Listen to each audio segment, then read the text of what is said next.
Jean-Yves Talec, bonsoir, bienvenue. Bonsoir, Cybèle. Vous présidez le tribunal administratif de Papeete. Alors, il existe 42 tribunaux administratifs, dont 11 en Outre-mer. Quelles sont nos spécificités ici à Tahiti ?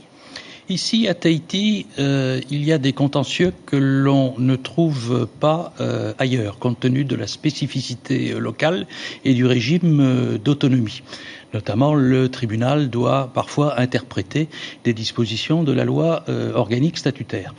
Il y a également des contentieux que l'on trouve partout ailleurs en France métropolitaine ou outre-mer et qui n'existent pas ici. J'en prends deux exemples. Les mesures d'éloignement des étrangers, puisque ça n'existe pas en Polynésie française, de même qu'en Nouvelle-Calédonie, ou le permis de conduire à points, qui n'existe pas non plus sur le territoire. Alors aujourd'hui, par exemple, vous avez dû ordonner une expertise car des termites ont été découvertes dans la charpente de la gare maritime. Quel rôle vous jouez dans ce cas-là ? Le tribunal a été saisi effectivement par les autorités portuaires pour essayer de déterminer quelles étaient l'étendue et l'origine des malfaçons et notamment une suspicion de termites sur ces ouvrages. Donc le tribunal devait désigner un expert de manière contradictoire, c'est-à-dire en recueillant l'avis des différentes parties, et lui donner une mission à cet expert. Cette mission va être de déterminer l'ampleur, l'étendue du phénomène, ensuite d'indiquer si des mesures d'urgence doivent être prises, et également de préciser si il y a un coût de remise en état et qui sont les responsables de cette situation.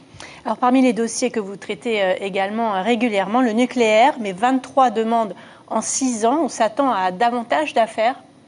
Tout à fait, Cybèle. Il y a un décalage assez significatif entre d'un côté le côté symbolique et émotionnel de cette problématique et d'autre part la réalité contentieuse. Vous l'avez dit, 23 dossiers depuis que la loi Morin, donc du 5 janvier 2010, est en application. Ça fait moins de 4 par an.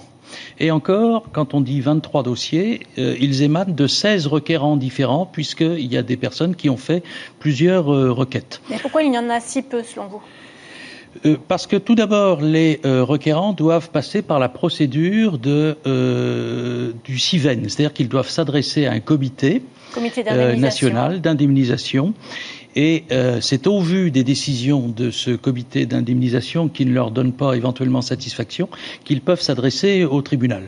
Cela étant, sur les 23 affaires qui ont été déposées devant le tribunal en a jugé définitivement 19.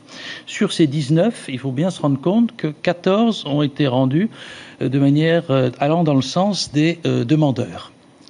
Il en reste 4 en instance, 2 pour lesquels le tribunal a reconnu déjà la responsabilité de l'État et nous sommes au stade de l'expertise pour déterminer le préjudice, et 2 toutes récentes, une qui a été enregistrée au mois de décembre et l'autre il y a quelques jours seulement.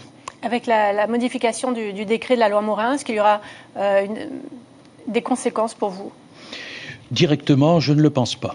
Il est possible qu'en revanche, il y ait moins de dossiers puisque les requérants puissent obtenir satisfaction devant le comité d'indemnisation. Alors cette année est une année électorale, ça fait aussi partie de vos prérogatives, les élections ?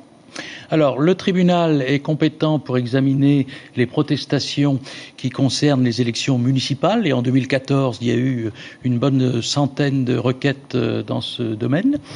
En revanche, pour les autres élections, il a une compétence résiduelle, mais nous sommes sollicités, comme chaque année qu'il y a une élection présidentielle, pour aller vérifier sur place la régularité des opérations électorales sous l'autorité du Conseil constitutionnel. Nous sommes ses délégués, de même que nos collègues du judiciaire. Donc vous serez sollicité cette année. Merci beaucoup Jean-Yves Talec, merci d'avoir accepté notre invitation ce soir. Cybèle.